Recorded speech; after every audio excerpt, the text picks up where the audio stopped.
Que a graça e a paz do Senhor Jesus sejam com todos vocês. Amém. O bom pastor Jesus é a porta. Estamos acostumados a pensar em pastores de ovelhas não exatamente como uma porta, mas como aquele que cuida das ovelhas, e isso não está errado.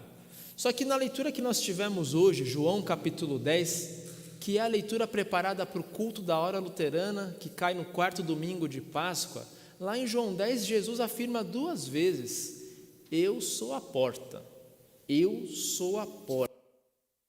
É muito óbvio você fazer um tema de sermão como o de hoje, sobre as bênçãos do bom pastor Jesus, porque é estranho colocar algo como sob as bênçãos da porta.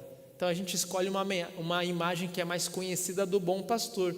Mas no texto de hoje, Jesus está explicando a figura do bom pastor como aquele que é a porta. E o texto bíblico ele é muito claro, porque lá no versículo 7 fala que os discípulos não entenderam muito bem essa questão dos salteadores, de que pulam o muro, do bom pastor. E aí Jesus explica falando: olha, o bom pastor é a porta, eu sou a porta por onde as ovelhas passam. Então, entender a figura do bom pastor Jesus é entender o que significa o fato dele ser uma porta. E aí você pode perguntar para qualquer criança: o que é uma porta?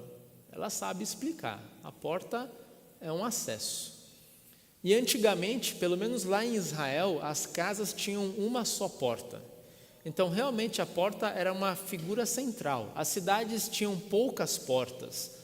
Todo o mundo civilizado do Oriente Médio exigia uma porta para entrar no curral, para entrar na cidade, para entrar numa casa. Tudo era regado e regrado à porta. Hoje não, você entra numa cidade, não percebe direito a entrada. As casas possuem portais, portas diferentes, portas de serviço, diversos elevadores, o carro entra por um local, o pedestre por outro. Então a gente relativiza um pouco essa figura central de uma porta, mas naquela época não.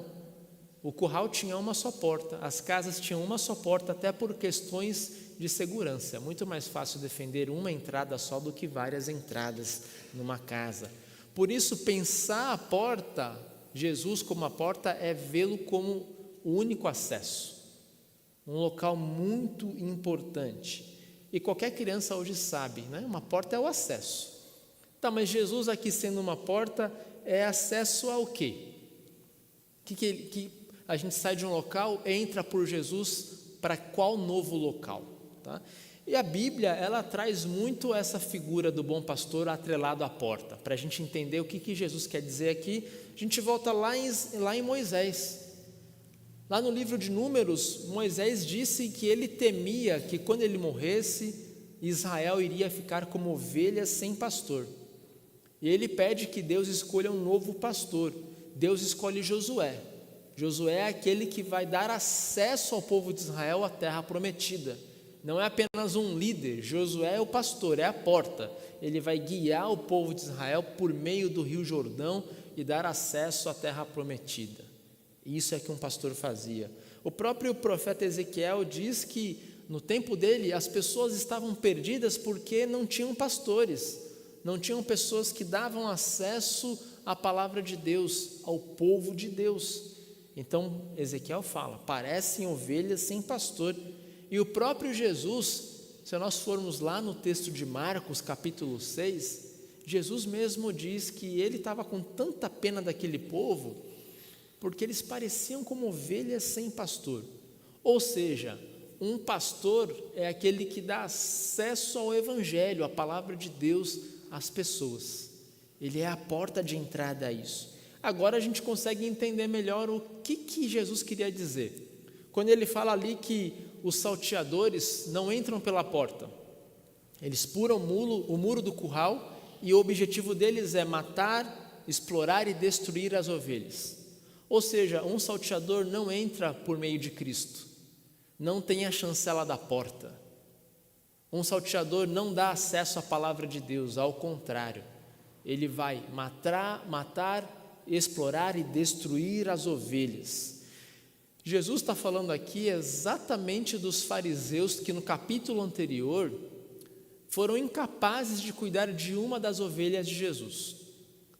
Jesus havia curado um homem, um cego de nascença, é um grande milagre, mas ele havia feito isso num dia que os fariseus consideravam impossível de acontecer coisas como num sábado.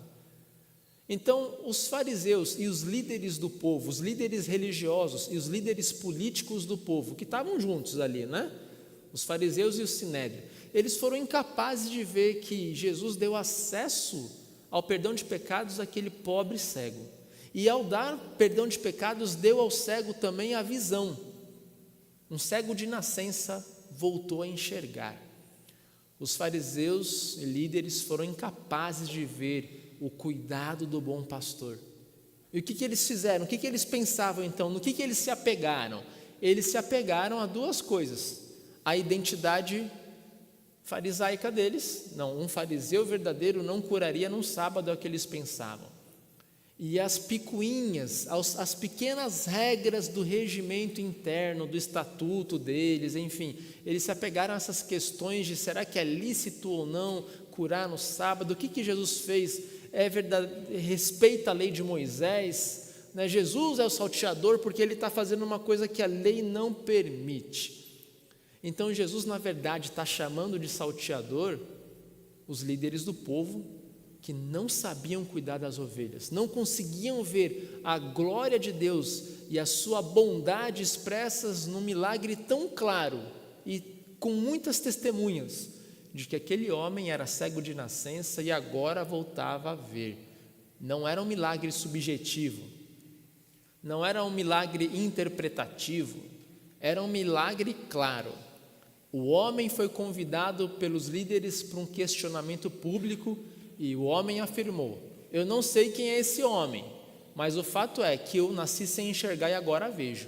Ou seja, concluam vocês que são os mestres da lei de Deus, quem é esse homem que fez esse grande milagre em mim? A gente pensa hoje, né? Quem são os salteadores do povo?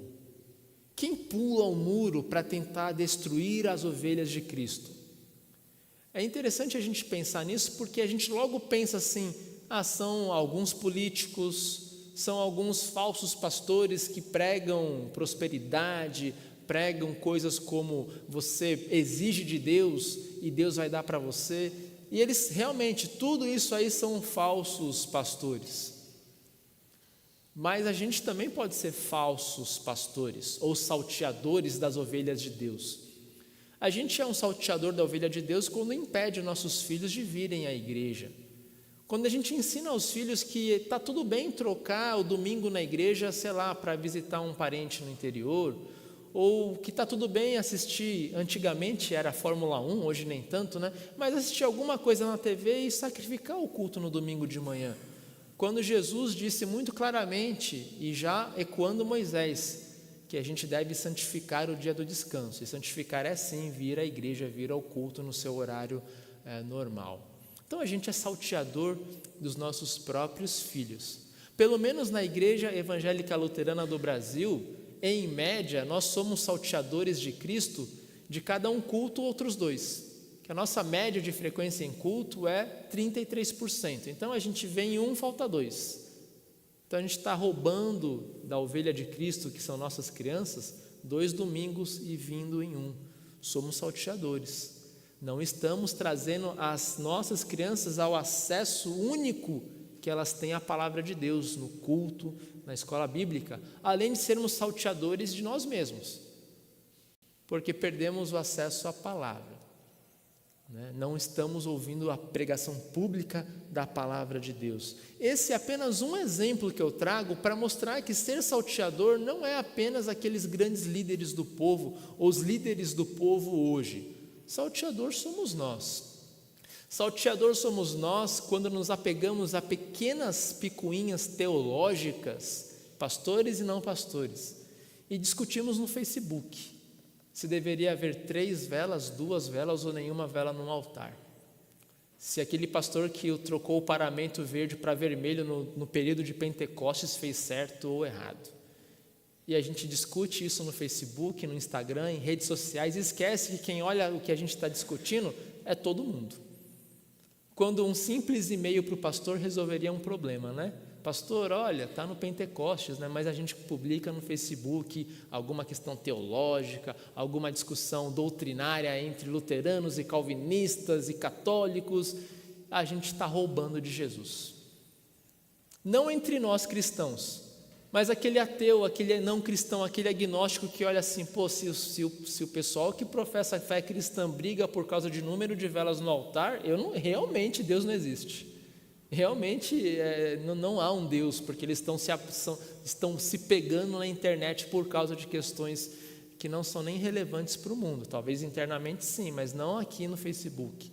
Então nós somos salteadores, sim, quando a gente às vezes no público discute assunto que deveria ser tratado no tete a tete, ou tomando um café com aquela pessoa que tem uma dúvida. Porque pessoas que estão perdidas como ovelhas sem pastor, olham os líderes da igreja fazendo isso e pensam, puxa vida, uma coisa, eu não sei se Deus existe, mas uma coisa eu sei, não quero fazer parte desse grupo que só briga, só tem raiva, só tem discussão, só quer dominar o mundo, só quer fazer um monte de coisa. Apontar para a porta, que é Jesus, é ser ovelha. A gente tem que aprender a ser ovelha, a ser manso, a ser amoroso. A gente tem que aprender que ser ovelha não é querer tomar o poder político do país e achar que com isso está garantida a pregação do Evangelho. Não é se armar até os dentes, seja com armas ou ideologicamente.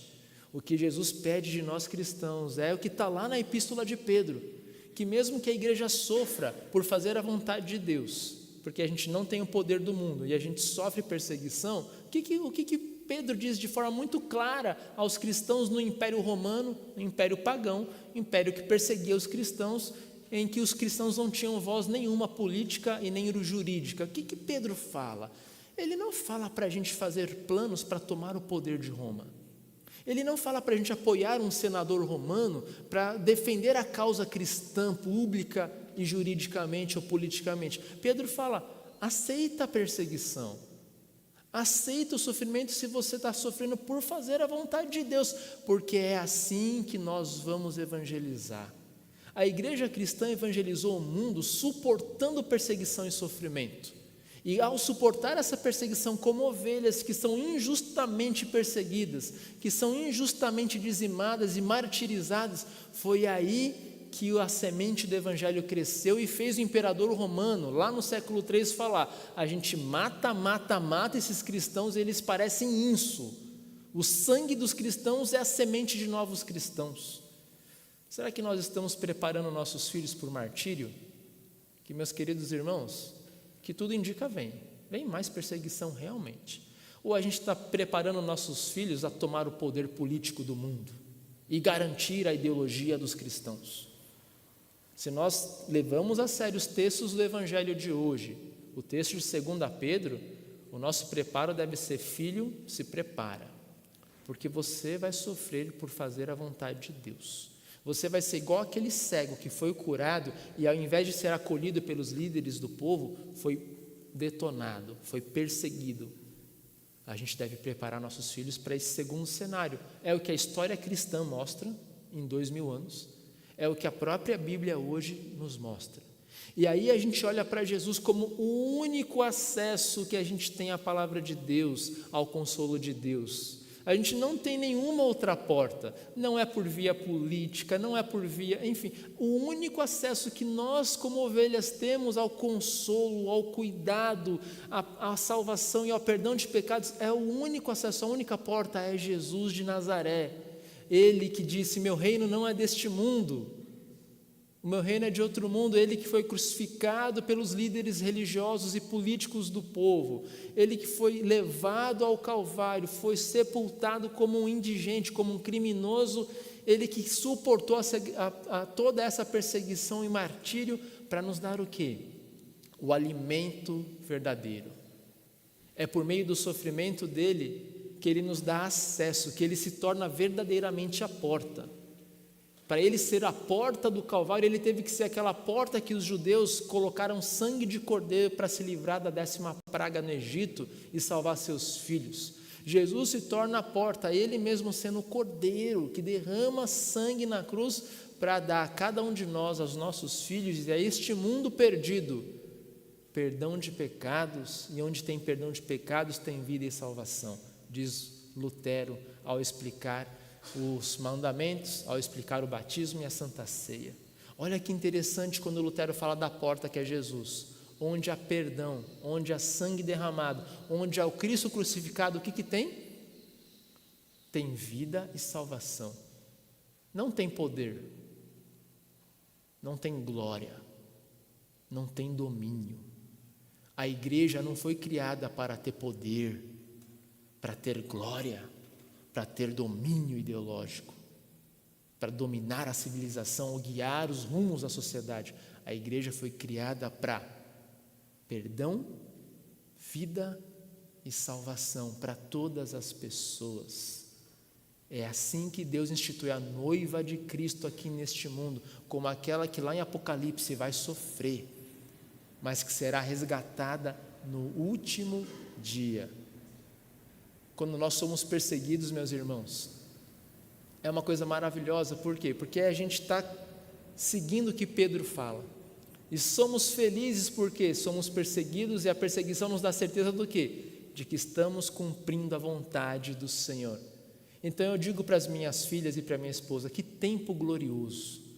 Que tempo glorioso é esse, onde nós realmente vamos ter um selo de que estamos cumprindo a vontade de Deus, não porque vamos ocupar poderes políticos, ao contrário, porque seremos perseguidos e veremos o sofrimento em vida, e esse sofrimento, diz o apóstolo Pedro, atesta que estamos cumprindo a vontade do Senhor. Então que venha o sofrimento, que estejamos preparados, e só vamos suportar esse sofrimento que vem se nos apegarmos à porta que é Jesus. Você já está sofrendo? Tem medo do futuro como eu tenho?